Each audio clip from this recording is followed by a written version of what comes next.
כן, כן, זה מה שאני מצלם עכשיו. בווידאו.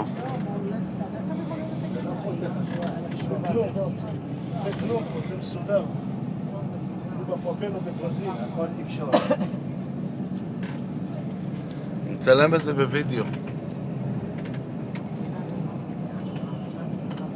דרך עניין השטרות של הכסף, אתם יודעים שאם אתם מחליפים בצ'יינג' שטר אחד של 50 או 100, אם אתם מחליפים בצ'יינג' שטר של 50, או מחליפים 20, 20 ו-10, 50, לא תקבלו בצ'יינג' אותו דבר.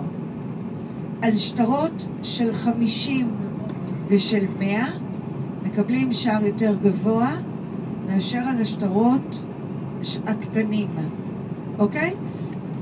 אז 50 ו-100 מקבלים הכי הרבה, 20 ו-10 פחות, ו-1 ו-5 עוד פחות.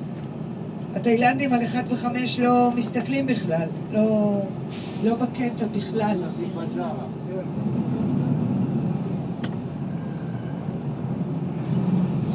טוני יבוא לפה, תגיד לו שעשה לו מחיר. שעשה לו מחיר? שעשה לו מחיר. כן, הנחת סלב.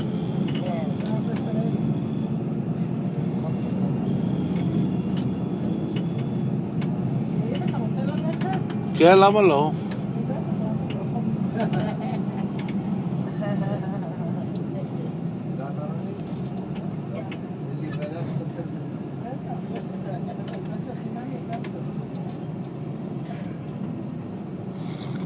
מה חושב שייתן לך תשובה? אני לא הייתי מהסס, לא רציתי לשאול אותה ככה, לבדוק לי.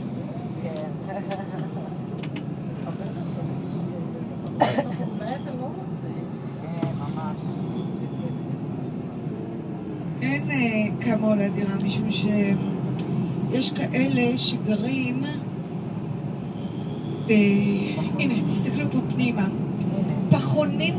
עכשיו, אני לא מתייחסת רק לבתים.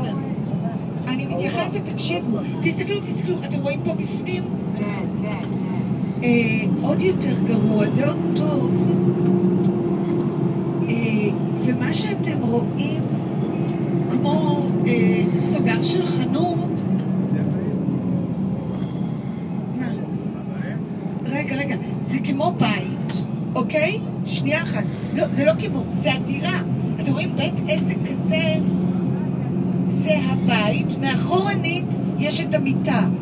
בלילה הם סוגרים, אתם מבינים? זה לא תמיד מיטה, לפעמים זה ארסל, ואיזו טלוויזיה ישנה מימי 1900 וגורנישט.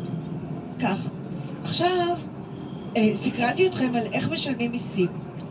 העירייה לא לוקחת לפי בית, לא לפי